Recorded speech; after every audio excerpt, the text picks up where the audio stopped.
औज़ुबिल्लाहिमिनश्शैतानिर्रजीम बिस्मिल्लाहिर्रहमानिर्रहीम। अस्सलाम वालेकुम सेकंड ईयर क्लास। उम्मीद है सब खैरियत से होंगे। तो आज जो हम टॉपिक पढ़ने हैं वो है पेज नंबर 32 पर अपेंडिकुलर स्केलेटन मींस। आज हमने इस एक्सिस के बाहर तो आज हमने इस पेक्टोरल ग्रिडल ये पेक्टोरल ग्रिडल, ये शोल्डर वाला जितना भी पोर्शन है ये यहाँ पर क्या कहलाता है, पेक्टोरल ग्रिडल कहलाता है। और उसके साथ हमने अपेंडेजेस मींस ये फोर लिम्स के बारे में पढ़ना है, इन आर्म्स के बारे में पढ़ना है। ठीक है, ये हमारे क्या अपेंडेजेस है। फिर हमने इस पेल्विक ग्रिडल या ये जो आपका हिप्स वाला रीजन है वो पढ़ना है। और उसके साथ जो हाइंड लिम्स है मींस आपकी लेग्स हैं उनके बारे में आज हम लोगों ने पढ़ना है। सबसे पहले पेक्टोरल ग्रिडल स्टार्ट कर लेते हैं। पेक्टोरल ग्रिडल बेसिकली होता है क्या, ये जो पीछे वाली आपको बोन नज़र आ रही है, ये जो यूं आपको बोन नज़र आ रही है, ये आपकी रिब्स के पीछे बोन है, उसको हम बोलते हैं स्कैपुला। ठीक है, तो ये सुपर स्कैपुला जो पीछे वाली पूरी बोन है वो स्कैपुला, ठीक है, और क्लेविसेल पर मुश्तमिल है। ये जो पेल्विक ग्रिडल के जो पोर्शन है ये किन किन तीन बोन्स पर मुश्तमिल है, स्कैपुला, ये वाला पोर्शन है, इसके पीछे एक शोल्डर वाली बोन होती है, अगर आप हाथ लगा कर भी देखें जो उभरी होती है हमारी कमर के ऊपर, जो हमारे बाजुओं की बोन्स होते हैं उन्हें हम सुपर स्कैपुला कहते हैं।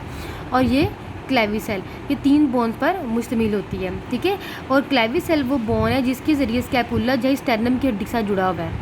ठीक है, क्लेविसेल वो बोन है जिसके ज़रिए स्कैपुला जो किसके साथ जुड़ा हुआ है, इस स्टेर्नम वाली हड्डी के साथ जुड़ा हुआ है। नेक्स्ट हम पढ़ लेते हैं फोर लिम्स की बारी है। अब ज़रा फोर लिम्स में देखें, हमारे पास तीन आगे बोन्स आ रही हैं। सबसे पहले जो ये आर्म्स की हम बोन्स की बात करें तो ह्यूमरस है। ह्यूमरस का एक जॉइंट जो है वो आपके स्कैपुला के साथ अटैच है, जो कि मूवेबल है, जो कि गोल है। जिस तरह अगर हम डॉल के देखें, डॉल के अंदर बिल्कुल गुलाई में बाजू, जब हम गुलाई में बाजू होते हैं तो इन्हें कहते हैं, ये भी क्या है, गुलाई में बिल्कुल बाजू हैं। ठीक है, ह्यूमरस है जो एक तरफ से स्कैपुला के साथ अटैच है और दूसरी तरफ किसके साथ अटैच है, ये जो आपकी बोन है ये नीचे आ रही है, इसे हम अल्ना बोलते हैं। ये वाली जो बोन है इसे हम रेडियस बोलते हैं। ठीक है, तो जो इसका पोस्टीरियर पार्ट है वो अल्ना और रेडियस के साथ अटैच है ह्यूमरस का। ठीक है, और ह्यूमरस के नीचे वाला पार्ट देखें ये क्या है, ये अल्ना है और दूसरी बोन को हम किसका नाम दिया, रेडियस का नाम दिया। और ये अल्ना और रेडियस ये रिस्ट की बोन्स के साथ अटैच है, रिस्ट की बोन्स के साथ अटैच है। ठीक है, और आगे ये जो हमारे हाथ की बोन स्टार्ट हो जाती हैं, इस रिस्ट की बोन्स को हम क्या बोलते हैं, कार्पल्स बोलते हैं। यहाँ पर आपको नज़र आ रहा होगा रिस्ट की बोन्स को हम क्या बोलते हैं, कार्पल्स बोलते हैं। तो अल्ना और रेडियस रिस्ट की बोन्स से अटैच है और वो कार्पल्स हैं। तो दादा आप लोग अच्छा, कार्पल्स के देखिए आगे मेटा कार्पल्स है। मेटा कार्पल्स जो आपकी हथेलियाँ बनाते हैं, ये जो आपकी हथेलियाँ बना रही होती है पीछे 5 बोन्स होती है जो आपकी हथेलियाँ बना रही होती है, जो अगर आप यूँ करें तो आपको नज़र भी आती हैं। ठीक है, तो ये क्या मेटाकार्पल्स है। मेटाकार्पल्स के आगे 14 फ्लेंजेस होती हैं, 14 के फ्लेंजेस है कि जैसे 3 फ्लेंजेस, इस ये देखिए 3 फ्लेंजेस क्या है, 1 2 और आगे टिप पे 3 फ्लेंजेस, हर हमारी फिंगर के आगे 3 फ्लेंजेस मौजूद हैं। ठीक है, मेटाकार्पल के आगे 3 फ्लेंजेस मौजूद है। थम्स में हमारी 2 फ्लेंजेस हैं, 3 फ्लेंजेस नहीं है। ठीक है, इसका टोटल मिला के हमारे पास 14 फ्लेंजेस बन जाती हैं। 1 2 जो बेंडिंग में हेल्प कर रही हो, तीसरी एंड वाली जो टिप होती है, 3 3 6 3 9 3 12 13 और 14, इस तरह हमारी क्या बनती है, 14 फ्लेंजेस बन जाती हैं। ठीक है, ये हमारे जो फोर लिम्ब हैं वो हमारे कंप्लीट हो चुके हैं। ठीक है जी, ह्यूमरस फॉर्म बाल and socket joint with scapula, हमने अभी बात की। ह्यूमरस जो है वो बाल एंड सॉकेट ज्वाइंट, इस तरह जो गुलाई वाली ज्वाइंट्स होते हैं वो बनाते हैं इसके शोल्डर वाली बोन के साथ, जिसे हम स्कैपुला बोलते हैं। ठीक है जी, अच्छा नेक्स्ट हम मतलब pelvic ग्रिडल and hind limbs. Pelvic ग्रिडल ये जो आपकी बोन्स, ये हिप बोन्स वाला रीजन है। ठीक है, पेल्विक ग्रिडल में ज़रा अगर आप देखें तो आपके पास 2 कॉक्सल बोन्स होती हैं, 2 कॉक्सल बोन्स होती हैं, इनको हम कलेक्टिवली क्या बोलते हैं, कॉक्सल बोन्स बोलते हैं। कॉक्सल के 3 बेसिकली पार्ट्स हैं। कॉक्सल कितने पार्ट्स हैं, 3 पार्ट्स हैं। ये जो आपको गुलाई में रीजन नज़र आ रहा है इसे हम बोलते हैं इलियम, इसे हम क्या बोलते हैं, इलियम। इलियम के आगे फिर ये आपको ये उभरा हुआ नीचे की तरफ उभरा हुआ नज़र आ रहा है, इसे हम बोलते हैं प्यूबस, इसे हम क्या बोलते हैं, प्यूबस। ठीक है, और ये जो गुलाई में ये वाली जो आपको बोन्स नज़र आ रही है इसे हम बोलते हैं ईशियम, इसे हम क्या बोलते हैं, ईशियम। तो हमारे पास कॉक्सल जो बोन्स हैं, जो आपकी पेल्विक बोन्स है मीन्स पेल्विक बोन्स हैं, वो 2 कॉक्सल बोन्स पर मुश्तमिल होती हैं। अगर हम कॉक्सल के पार्ट्स देखें तो हमारे पास इलियम है, ये एक कॉक्सल है, ये दूसरा कॉक्सल है। ठीक है। अगर हम कॉक्सल के पार्ट्स देखें तो फर्दर 3 पार्ट्स हैं, एक इलियम राउंड वाला पार्ट, नीचे वाला जो उभरा हुआ निकला हुआ पार्ट है वो प्यूबस है, सॉरी ये ईशियम है, वो क्या है ईशियम है, और ये जो ज्वाइंटेड पार्ट है ये क्या है प्यूबस है। निकला हुआ पार्ट ईशियम है और ये ज्वाइंटेड पार्ट ये क्या है प्यूबस है। ये मैंने बॉल पॉइंट से हाईलाइट भी इसको कर दिया, ठीक है। ये हमारी होगी पेल्विक गिडल। अब हम बात करते हैं पेल्विक गिडल जो बाल एंड सॉकेट ज्वाइन के जरिए ही, बाल एंड सॉकेट ज्वाइन के जरिए फीमर के साथ अटैच है, और फीमर क्या आपकी लेग की बोन है, फीमर के साथ अटैच है। ये हमारे पास क्या लेग की बोन है।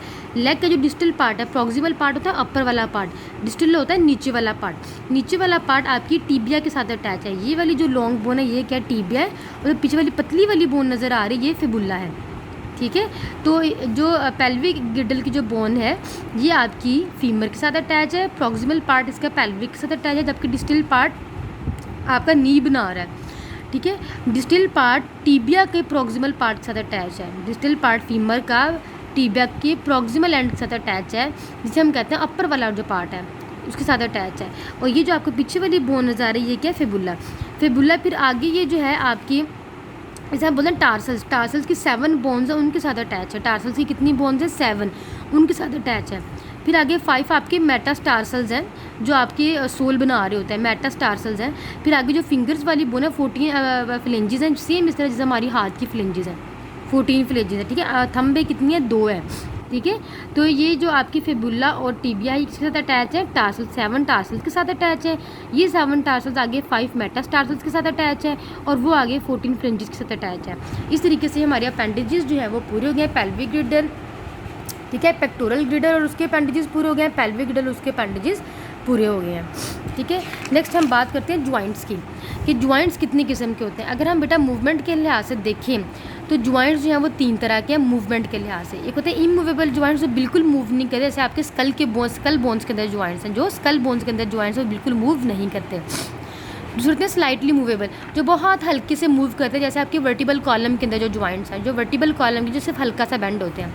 जैसे फ्रीली मूवेबल ज्वाइंट्स जो इन बहुत आसानी के साथ मूव हो जाते हैं, जैसे शोल्डर और नी के ज्वाइंट्स हैं वो बहुत आसानी के साथ मूव हो जाते हैं, शोल्डर नी के ज्वाइंट्स हैं, ठीक है। अब अगर हम इनके फ्रीली मूवेबल ज्वाइंट्स को देखें जो आसानी से हरकत कर लेते हैं, उनके आगे हमने 2 टाइप्स को रीड करना है।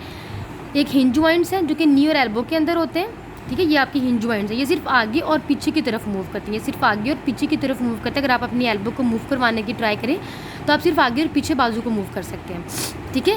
दूसरा बाल एंड सॉकेट ज्वाइंट जो आपके शोल्डर्स के अंदर होता है और हिप्स के अंदर होता है, ये गुलाई की फॉर्म में होते हैं, जो कि ऑल डायरेक्शन में मूव कर सकते हैं, किसी भी डायरेक्शन में मूव कर सकते हैं। अक्सर आपने देखा होगा अक्सर बच्चे जो है वो बाजू आगे से घुमाते हैं और पीछे से वापस ले आते हैं, क्योंकि ये बाल एंड सॉकेट ज्वाइंट है जो हर पूरी डायरेक्शन में मूव करता है। देखो जो हिंज ज्वाइंट्स होते हैं जो कि सिर्फ एक डायरेक्शन में मूव करते हैं, आगे और पीछे, बस ये हमारे पास क्या फ्रीली मूवेबल ज्वाइंट्स हैं। क्योंकि स्लाइटली मूवेबल और इमूवेबल की यहाँ पे डिटेल्स नहीं है। स्लाइटली मूवेबल जहाँ वर्टिबल कॉलम के अंदर होते हैं, और इमूवेबल जहाँ आपके स्कल बोन्स के ज्वाइंट्स हैं वो इमूवेबल होते हैं। नेक्स्ट हम बात करें उनके स्ट्रक्चर के लिहाज से। स्ट्रक्चर्स के लिहाज से हमने ज्वाइंट्स को कितने पार्ट्स में डिवाइड किया हुआ है। स्ट्रक्चर के लिहाज से देखिए सबसे पहले फाइब्रस ज्वाइंट, जैसे कि नाम से ज़रा फाइब्रस है, ठीक है। ये शॉर्ट फाइबर्स होते हैं, ज़्यादा कनेक्टिव टिश्यू के दरमियान होते हैं, ठीक है। जैसे स्कल के अंदर मौजूद है, ये स्कल के ज्वाइंट्स को आपस में जोड़ते हैं। फाइब्रस ज्वाइंट्स जो कि शॉर्ट फाइबर्स की तरह के होते हैं, धागेनुमा स्ट्रक्चर की तरह के होते हैं, और इनका काम क्या होता है ज्वाइंट्स को आपस में जोड़ना। जैसे स्कल के अंदर ज्वाइंट्स जुड़े होते हैं वो किसके फाइब्रस ज्वाइंट्स से जुड़े होते हैं। इसके अलावा अगर आपके टीथ जॉस के अंदर फिक्स होते हैं तो किसके ज़रिए फिक्स है, फाइब्रस ज्वाइंट्स के ज़रिए फिक्स है। टीथ के जॉस के अंदर फिक्स है, किसके ज़रिए फिक्स है, फाइब्रस ज्वाइंट्स के ज़रिए फिक्स है। नेक्स्ट हमारे पास कार्टिलेज ज्वाइंट्स जो बोन्स के एंड पर होते हैं, जो हमारी ग्रोइंग बोन्स होती हैं, जो with the passage of time बढ़ती रहती हैं, जैसे हमारे लेग्स की बोन्स है, आर्म्स की बोन्स है, इनके एंड पे जो हाइलिन कार्टिलेज होती है, ये मैंने आपको पिछले लेक्चर में भी दिखाया था हाइलिन कार्टिलेज क्या है, ठीक है।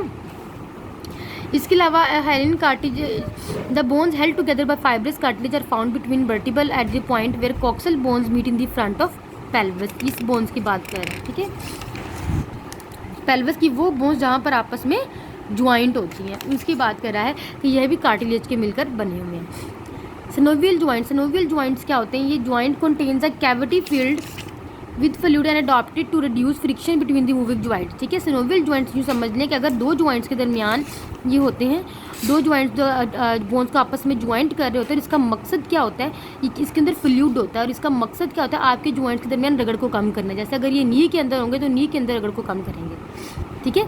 और इनके इर्द गिर्द एक लेयर होगी फाइब्रस कैप्सूल की, किसकी लेयर होगी, फाइब्रस कैप्सूल की लेयर होगी और फाइब्रस कैप्सूल के अंदर जो है वो आपके सिनोवियल होंगे, सिनोवियल मेम्ब्रेन्स होंगी। सिनोवियल मेम्ब्रेन के अंदर आपका जेली और जो मटेरियल है क्या वो फ्लूइड है वो फील होगा,